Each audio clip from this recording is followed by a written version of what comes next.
E agora convidamos o magnífico reitor da Universidade de São Paulo, na gestão de 2014 a 2018, professor Dr. Marco Antônio Zago, para ministrar a aula magna de abertura do ano letivo da FOB-USP, sob o tema Câncer, uma doença mortal, tratável e curável.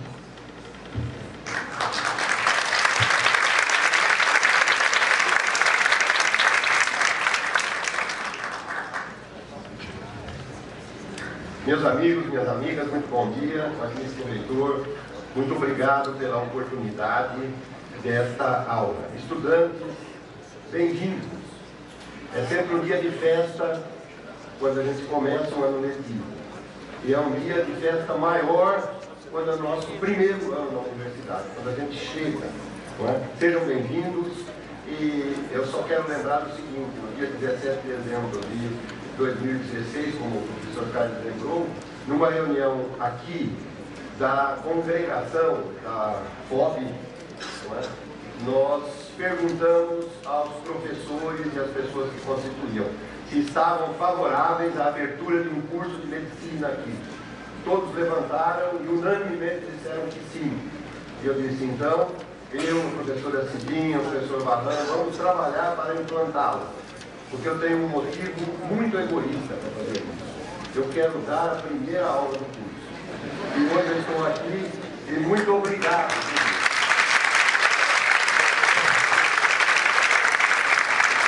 Nós vamos tratar de um tema que é talvez o mais importante na área da saúde hoje no mundo todo. Câncer, que é a doença que mais mata no mundo hoje.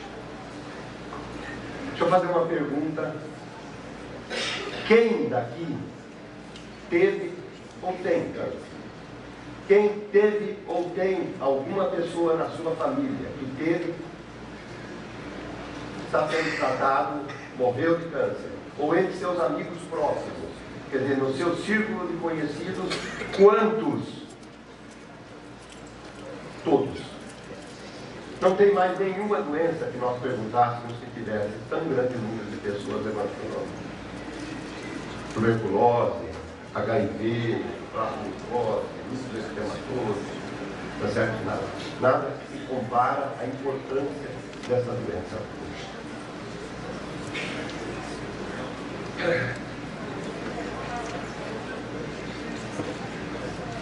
Tá.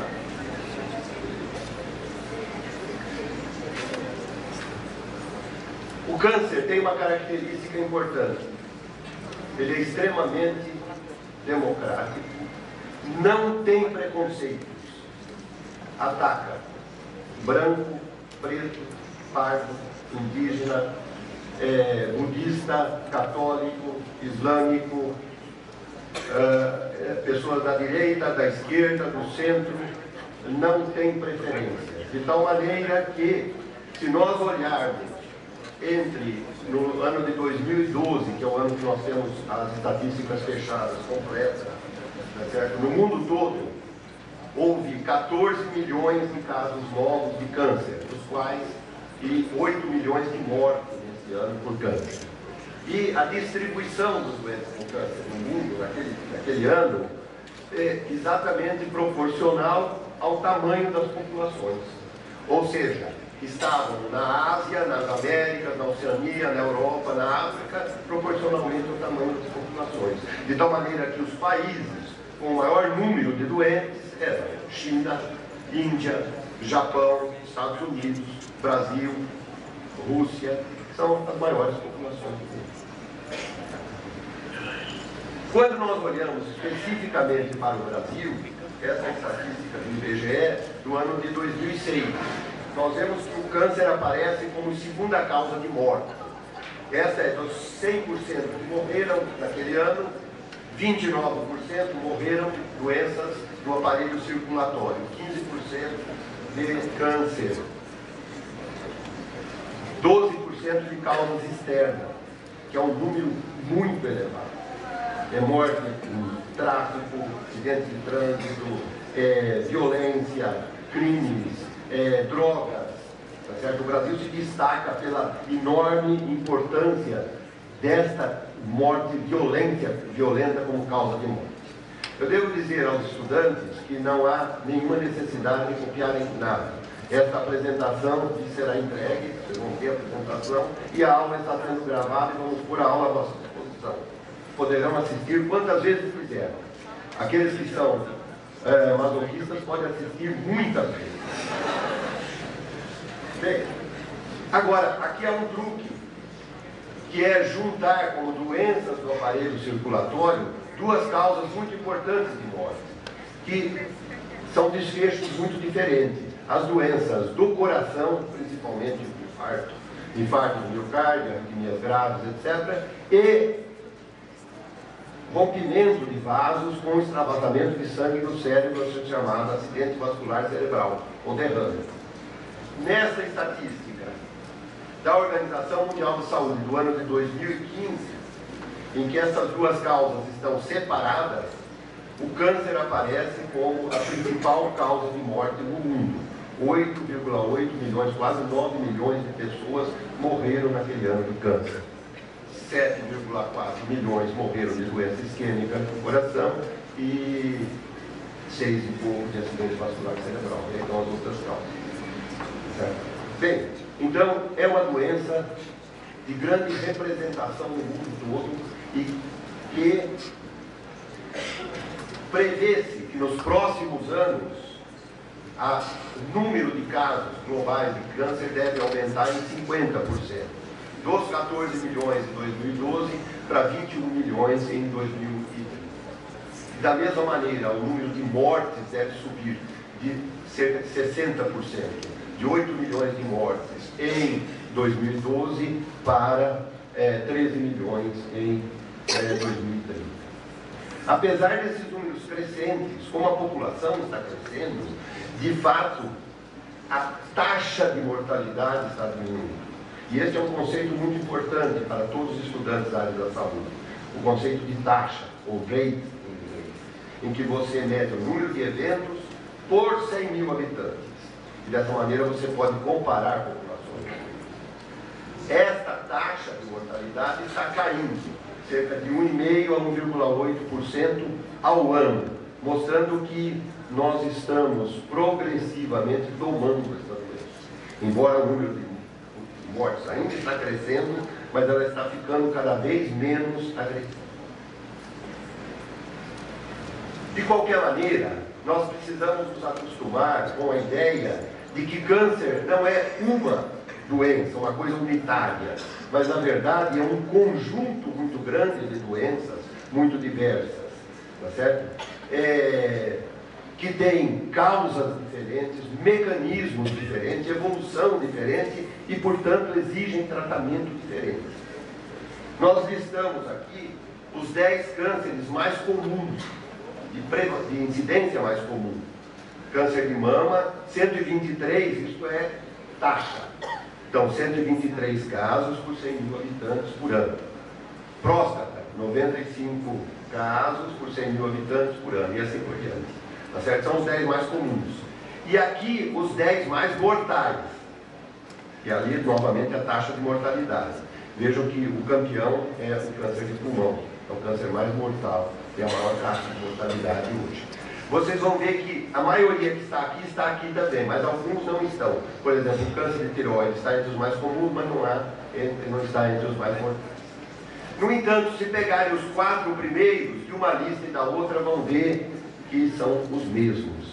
Então, esta é a nossa lista de campeões. A lista de campeões de prevalência, a lista de campeões de mortalidade. Vamos ver agora os campeões dos campeões. Isto é, o quarteto mortal. O quarteto mortal é constituído por 4 tipos de cânceres: pulmão, mama, próstata, colo e reto. Estes 4 correspondem mais ou menos a 50% de todos os cânceres que ocorrem no mundo e mais ou menos a 50% da mortalidade. Entre quase uma centena de cânceres, estes 4 sozinhos dominam o mercado. E, portanto, nenhum estudante deve desconhecer esses cânceres. Todos os estudantes devem conhecer quais são suas manifestações, quais são os sinais e sintomas mais importantes, como que eles devem ser prevenidos, porque todos eles podem ser prevenidos. Se nós tivermos mecanismos de prevenção adequados, nós conseguimos baixar a prevalência de todos esses quatro. De qualquer maneira, eu resolvi dar uma ideia para vocês de qual é o grau de desastre que um câncer faz na saúde de uma pessoa. E tomei como exemplo a leucemia linfóide aguda em crianças. Porque, como todo mundo sabe, na idade adulta e na idade mais, com o avançar da idade, o câncer se torna mais frequente. Mas existem cânceres que incidem em crianças. E os dois principais cânceres que ocorrem em crianças são a leucemia linfóide aguda e o osteosarcoma. Quando eu me formei em 1970, portanto, isso daqui é de 1970, a maioria das crianças que tinham diagnóstico de leucemia linfóide aguda morriam rapidamente. Isso daqui é o que nós chamamos uma curva de sobrevida. O que é uma curva de sobrevida? Nós tomamos um conjunto de pacientes em que foi feito o diagnóstico, 100% dos pacientes, e vamos ver quantos desses pacientes estão vivos depois de 2 anos. 45% apenas. E quantos que vão estar vivos depois de 10 anos? Menos de 10%. Portanto, uma doença terrível. E eu convivi com isso nos meus primeiros anos como médico hematologista. Fazia esse diagnóstico e sabia que a criança ia morrer. A grande maioria morria. No entanto, 2 anos depois, o panorama já estava mudando muito. A perspectiva de uma criança que tinha leucemia linfóide aguda era de estar viva. 74% delas estavam vivas depois de 2 anos. E, para aquelas que tiveram diagnóstico no ano de 2000, 96% estavam vivas depois de 2 anos.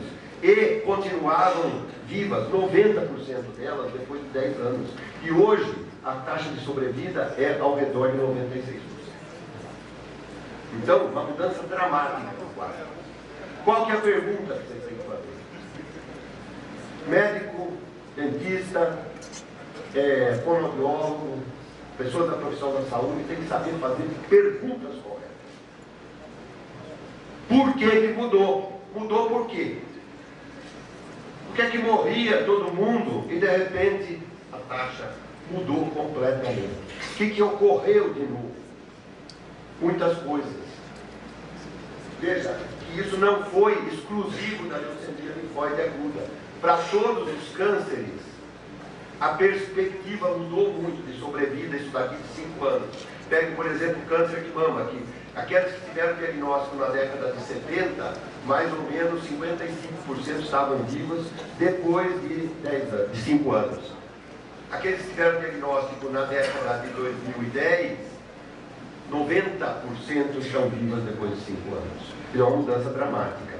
Para alguns cânceres não houve tanta mudança. Aqui está o exemplo de um deles, o câncer de pâncreas, que continua tão mortal como sempre foi. Mas a maioria mudou. E mudou por quê? Por vários motivos. Porque nós aprendemos a conhecer melhor a doença. Vamos chamá-la de nosso inimigo. Nós conhecemos melhor nosso inimigo, sabemos nos prevenir contra ele, temos métodos melhores de diagnóstico e principalmente de tratamento. Não só o nosso arsenal terapêutico mudou, o suporte para o tratamento mudou e as abordagens especiais. Vamos dar uma ideia disso. Por exemplo, o primeiro conhecimento muito importante foi entender que o câncer não é uma doença única, é uma doença muito heterogênea. E eu estou aproveitando aqui para ir mostrando alguns sinais dessa doença para vocês. Tá certo? Então, um câncer de mama, por exemplo, é muito diferente de uma leucemia aguda. Então, aqui sintomas dessas doenças.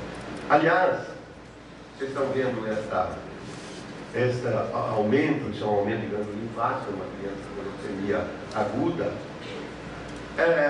Câncer é uma palavra que em latim quer dizer caranguejo. Há uma história que eu não acredito que seja verdade, que os latinos achavam, os romanos achavam que tinha aí dentro um caranguejo, por isso dava esse nome. Mas a palavra serve em língua latina tanto para descrever a doença câncer como caranguejo, lagostina, etc. Uma outra radical muito usada quando nós falamos de câncer é onkos, que em grego significa isso, volume, massa, crescimento. Tá? Então vocês vão encontrar as duas palavras usadas na medicina para descrever as mesmas coisas, cancerologia e oncologia, oncohematologia, oncopediatria, está sempre se referindo ao câncer. Muito bom. Mas continuando com a nossa diversidade de doenças, por exemplo, outro grande classe de tumores é representado pelo câncer de pulmão, que pode, muitas vezes, na maioria das vezes, ser revelado por uma radiografia simples, tá certo? Ou por uma broncoscopia, por exemplo. Não é? Outro tumor completamente diferente, mecanismo diferente, tratamento diferente, mieloma múltiplo, que é uma doença que vai destruindo os ossos, estão vendo? É perfeitamente possível ver as áreas de destruição óssea. Ou o câncer do esôfago. O esôfago é esse segmento que fica entre a boca e o estômago, cujo epitélio pode, e com frequência, sofre transformação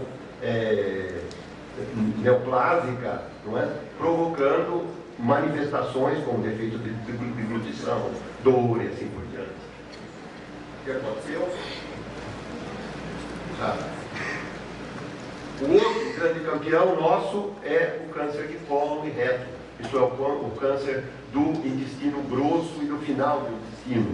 Não é? Este câncer tem uma característica, ele cresce muito lentamente, ao longo de meses ou anos, de tal maneira que ele passa por fases em que ele é só um crescimento da mucosa, depois ele vai invadindo localmente e finalmente nas fases mais avançadas ele libera fragmentos, células que vão se implantar em outros tecidos, no cérebro, no pulmão, no fígado, dando metástases no osso. Tá? Uma questão importante que é intuitiva, mas aqui demonstrada, é que quanto mais avançado ele estiver, menor a chance de vida da pessoa.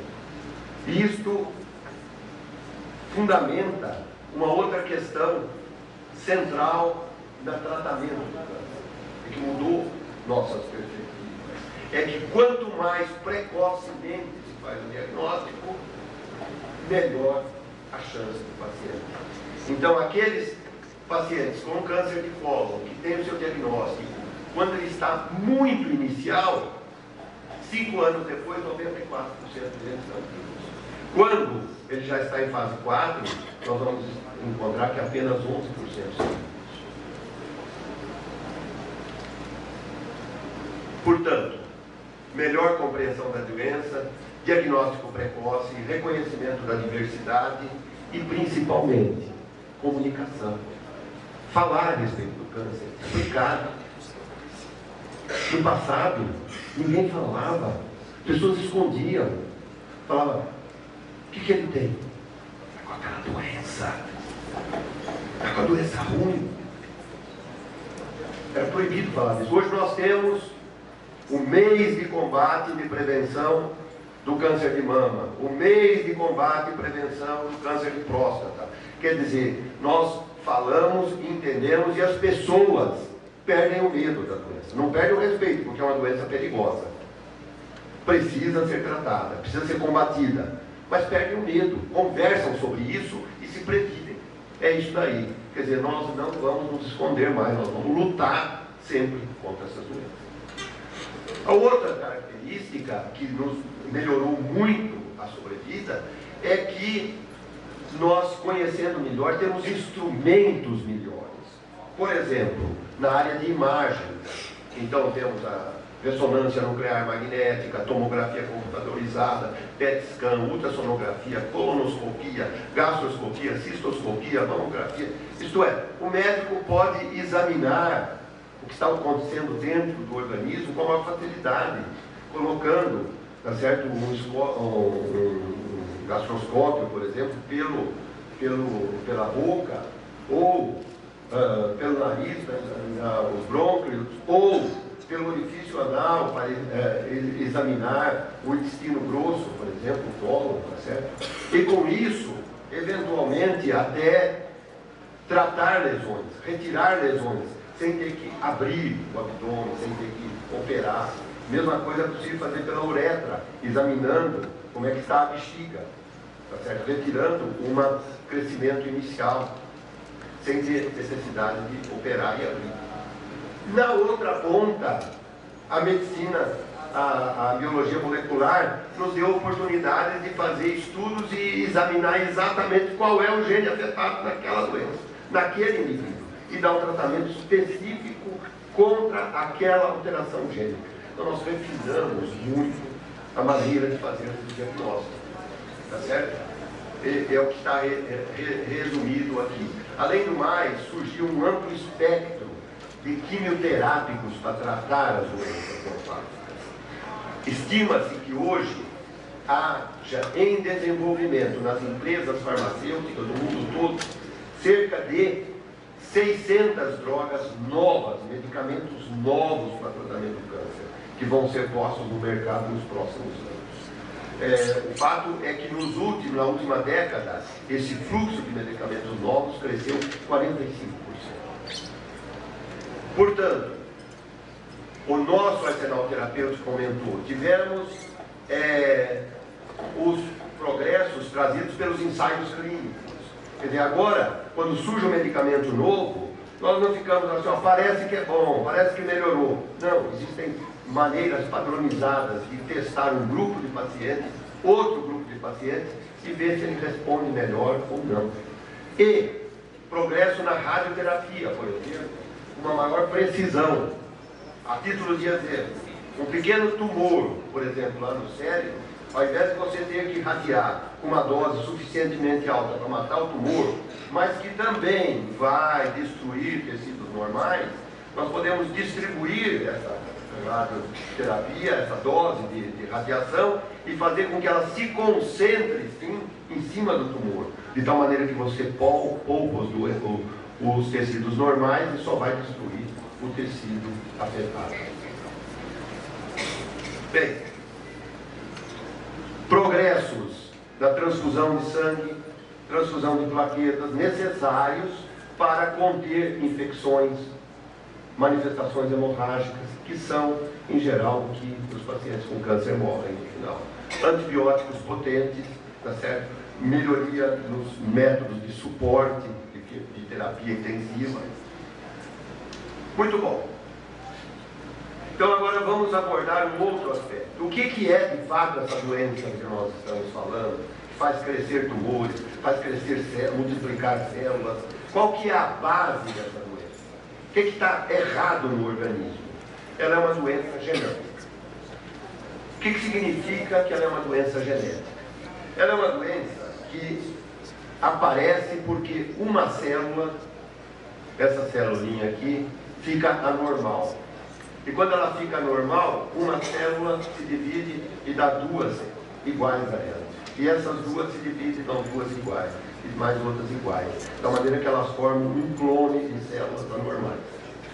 Onde que tem ocorrido a alteração para que a célula alterada passe o defeito para a sua descendente, e a sua descendente passe para outra, e passe para outra? Não é no citoplasma, porque se isso ocorresse, ele não passaria de geração de célula para geração de célula.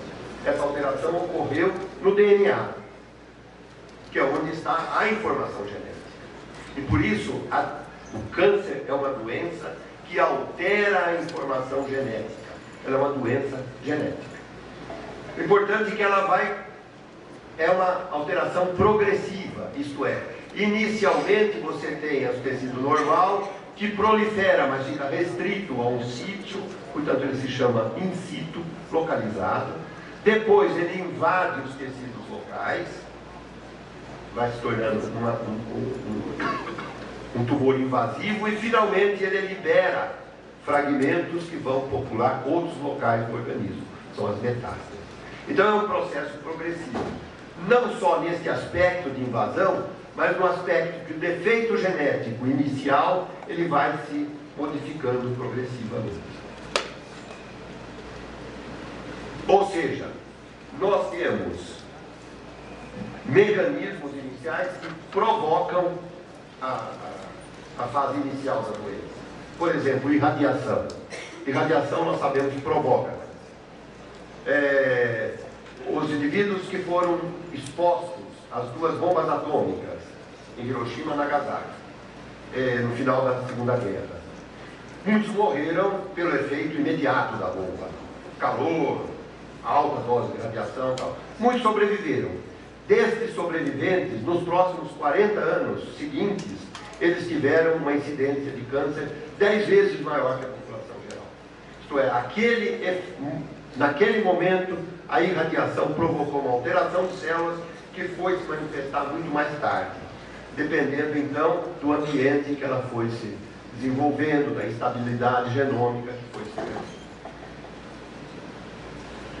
Bom, que tipo de lesão ocorre no DNA desses líquidos?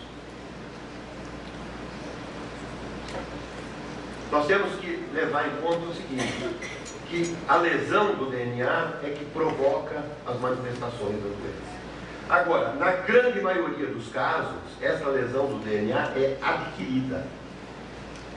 Quer dizer, o indivíduo é exposto à irradiação, ou é exposto a uma substância tóxica.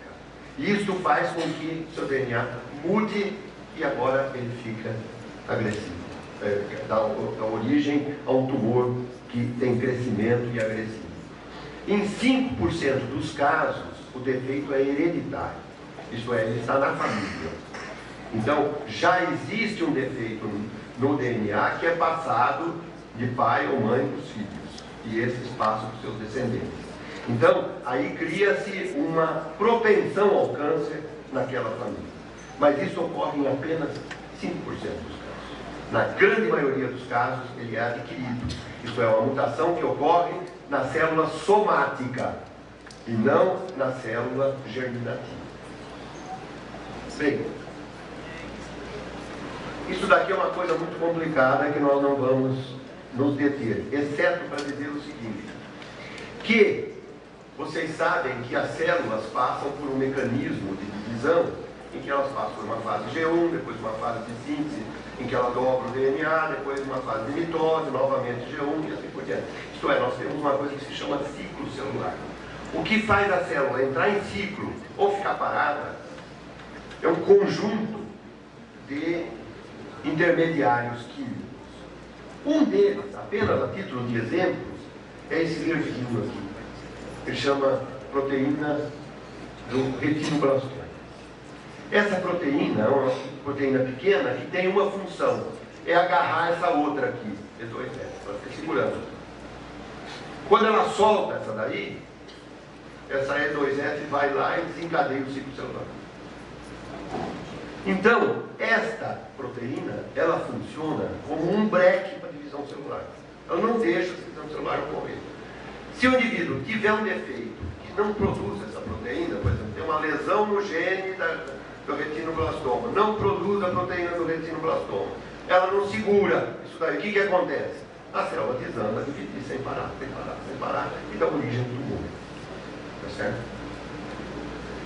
Esse tipo de proteína que segura a célula, não deixa ela dividir, chama anti-oncogênico. É o breque. Portanto, se nós pensarmos nos tecidos normais, em que as células se dividem, depois que se dividem, elas amadurecem, fazem a sua função e depois se matam. As células se matam, depois que fizeram o que tinham que fazer. Elas não ficam lá dando sopa. Acabou a minha vida, ela tem um mecanismo que chama apoptose, que ela desencadeia e sai de cena para dar espaço para as outras. Nós temos, então, genes que controlam a proliferação celular, genes que impedem a proliferação celular e genes que controlam a apoptose. Mutação em qualquer um deles pode dar câncer. Isto é, se nós tivermos uma mutação dos genes que provocam proliferação, ele vai proliferar muito a célula. Desencadeia a proliferação. São chamadas mutações dos oncogenes. Mas se nós tivermos o silenciamento de um antioncogene, também vai provocar muita proliferação. Ou se tivermos o silenciamento dos genes da apoptose. O que acontece aí? Bom, as células proliferam, amadurecem e ficam lá, esperando.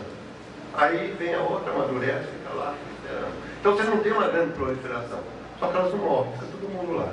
E vai tomando espaço, tomando espaço. Nós temos doenças neoplásicas que são assim, leucemia linfóide crônica.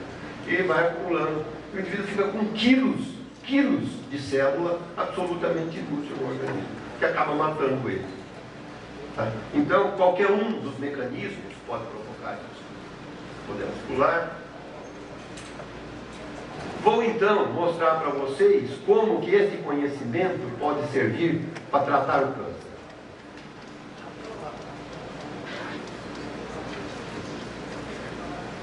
O que é isso daqui? Isto é o cariótipo. São os cromossomos humanos. Os 46 cromossomos humanos. Observem que eles têm os formatos mais diferentes. Observem agora os 5 acrocêntricos pequenos. No caso aqui, tratava-se de um homem. Portanto, cromossomo 21, 22 e o Y. Observem que dos pequenos, tem um aqui que está muito pequenininho, está na NIP. Esse cromossomo muito pequenininho é chamado cromossomo TH1. E ele resulta da translocação de 2 cromossomos normais, que provocam uma proliferação celular muito grande, tá certo? E provoca essa doença chamada leucemia crônica. O que é interessante é que, do ponto de vista molecular, o que acontece é que a translocação faz com que 2 genes que estavam separados agora ficam juntos. E quando eles estão juntos, eles criam um gene híbrido que produz uma proteína híbrida que vai provocar proliferação celular. Isso é chamada translocação BCR-ABL. Junta os dois e cria uma proteína anormal. Esta proteína anormal, o que ela faz? Ela acumula, ela recebe num pequeno fragmento, num pequeno local que ela tem, um pequeno nicho, uma molécula de ATP. Vocês lembram, ATP é o acumulador de energia no organismo. ATP recebe um fosfato, sobe ATP, sobe energia. Diminui, perde a energia, vira ADP, libera o fosfato. Isto, ocorrendo aqui, permite que o fosfato seja transferido para uma outra molécula e ativa essa molécula. Muito bom. Um laboratório farmacêutico desenvolveu uma pequena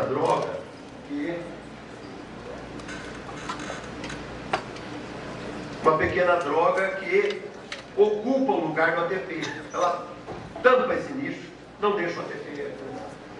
Consequência, como o ATP não entra, não dá mais para fazer a fosforilização da proteína ativa e, portanto, desaparece o efeito da doença.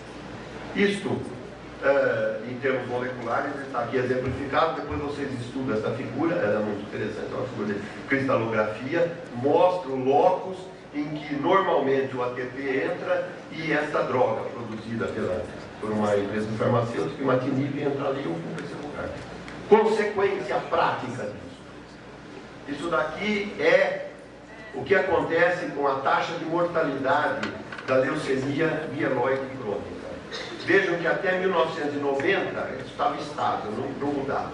Em 1990 começou a cair um pouco a taxa de mortalidade, porque entrou em campo transplante de medula óssea.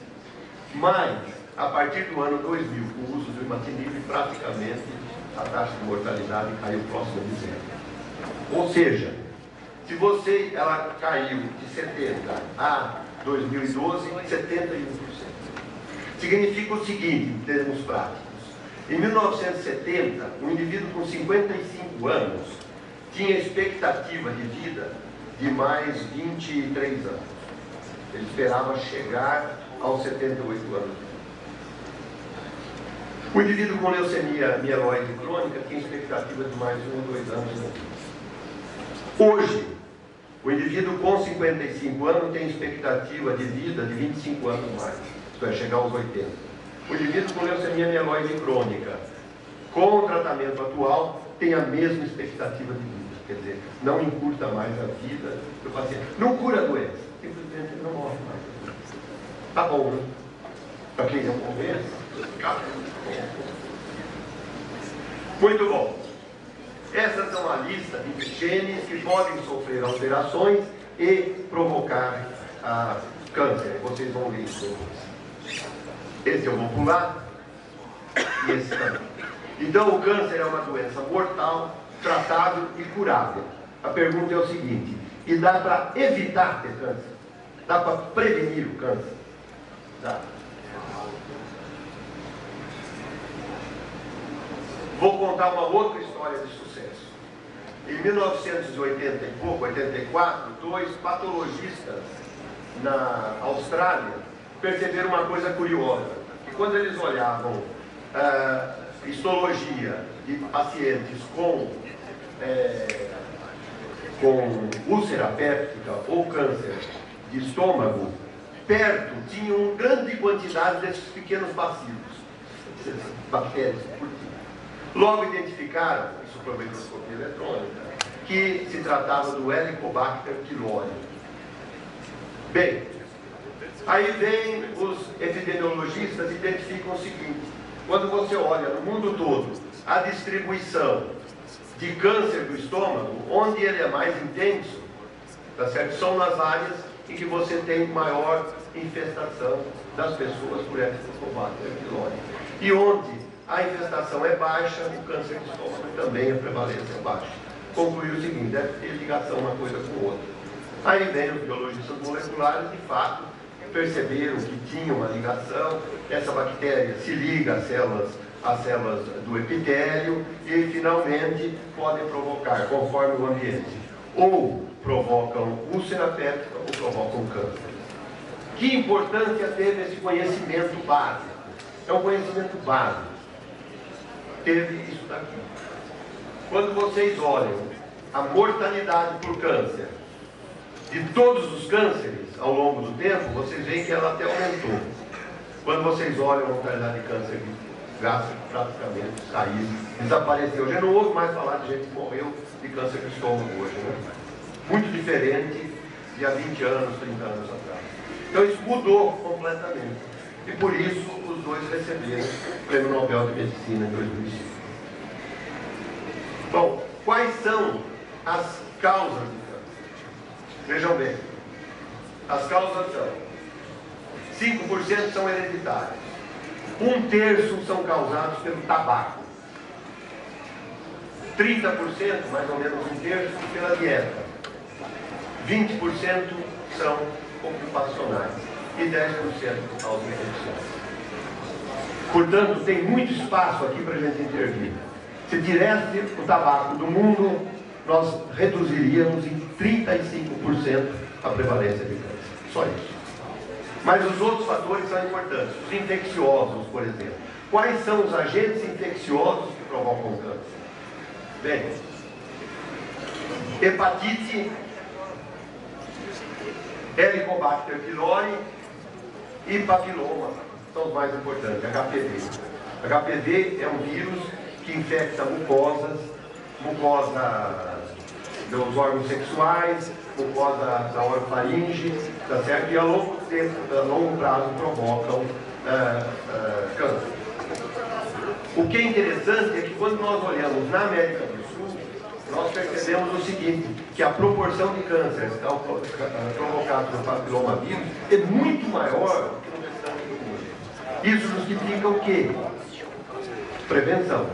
Como que se faz a prevenção do câncer provocado por carcinoma, por papilomavírus? Pelo vírus do papiloma, HPV. Alguém tem ideia? Fala. Vacinação. Vacinação dos jovens antes de iniciar a vida sexual. Isto é, ao redor dos 10, 12 anos de idade, está certo? Provocar a vacinação de HPV, contra HPV, de meninos e meninas. Isso está sendo feito no Brasil. Justifica esta iniciativa do governo brasileiro, particularmente do Estado de São Paulo, de fazer uma intensa vacinação. Muito bom. As outras causas são obesidade, veja que em algumas áreas do mundo, os cânceres atribuídos à obesidade são muito frequentes. E aqui, a dieta, a qualidade da dieta. Isso são vários países do mundo, a relação entre a mortalidade causada por câncer de mama e a ingestão de gordura na dieta. Você vê, então, diferentes países, como Taiwan, Filipinas, Japão, baixa quantidade de gordura na dieta, baixa mortalidade por câncer de mama. Outros países, como Holanda, Reino Unido, Nova Zelândia, Suíça, Estados Unidos, alta ingestão de gordura, alta mortalidade por câncer de mama. Esses eram apenas, então, alguns exemplos desses fatores. Todos eles, vocês percebem, dieta, infecções, tabaco, todos preveníveis. Para encerrar, lembrando então que o câncer é uma doença genética, alteração do DNA, mas é raramente hereditária, é uma doença mortal, é uma doença tratável, está se tornando cada vez mais curável, é uma doença que serve como alvo da medicina preventiva, personalizada, mas principalmente é uma doença evitável. E com isso eu encerro, cumprimentando novamente os estudantes. Lembrando o seguinte: vocês estão numa das melhores, do meu ponto de vista, a melhor universidade pública do Brasil. Todos falam que são universidades públicas e gratuitas. Ela não é gratuita, não. Ela custa muito dinheiro. Não existe coisa boa que seja gratuita. Tudo que é bom custa muito. E quem é que paga esta universidade de excelência? São vossos pais com os vossos impostos. Mas é também a doméstica que trabalha na vossa casa. É a diarista, é o lixeiro, é o padeiro, é o taxista. Quando eles gastam o seu dinheiro, compram no supermercado, pagam o ICMS, e o ICMS vem aqui para sustentar um curso de excelência. Quer dizer, vocês têm uma obrigação com a sociedade. E essa obrigação é devolver à sociedade isso que a sociedade está investindo em vocês. De que forma? Sendo bons médicos, bons odontólogos, bons fonoaudiólogos, tendo responsabilidade social. Não pensar que vieram aqui para fazer um curso e depois vão ficar ricos. Pode ser que ganhem dinheiro, isso é bom, não faz mal nenhum. Mas a vossa responsabilidade é dar uma resposta à sociedade. E comecem agora, estudando para fazer jus a essa posição que vocês estão ocupando, mas que, no caso da medicina, por exemplo, para cada um que está aqui, tinha 105 que queriam entrar. Vocês entraram, agora vocês têm que se responsabilizar por isso. Parabéns e muito obrigado pela oportunidade.